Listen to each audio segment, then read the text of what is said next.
కొంతమంది మనుషులు కలిస్తే కుటుంబం అవుతుంది, కొన్ని లక్షల కుటుంబాలు కలిస్తే దేశం అవుతుంది.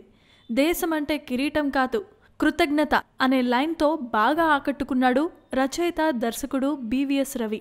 ఇంతకీ ఈ లైన్లు ఎక్కడివి బాబు అనేగా మీ ప్రశ్న. అయితే ఇవన్నీ కూడా ఆగస్టు 1న రిలీజ్కు సిద్ధంగా ఉన్న జవాన్ అనే సినిమాలోనివి. ఇంటికొక్క జవాన్ అంటూ వస్తున్న ఈ సినిమా టీజర్ అదేలేండి, ప్రిల్యూడ్ అంటున్నారుగా, ఆ సినిమా టీజరే ఈరోజు రిలీజ్ అయింది. అసలు మ్యాటర్ ఏంటో తెలియదు కానీ ఒక యువకుడికి బీభత్సమైన దేశభక్తి ఉండటంతో అతను దేశం కోసం ఏం చేశాడు అనేదే ఇప్పుడు ఈ సినిమాగా కనిపిస్తోంది. ఇప్పుడు టీజర్ చూస్తుంటే ఏదో బర్నింగ్ టాపిక్ తీసుకుని సినిమాను తీశారనే అనుకోవాలి.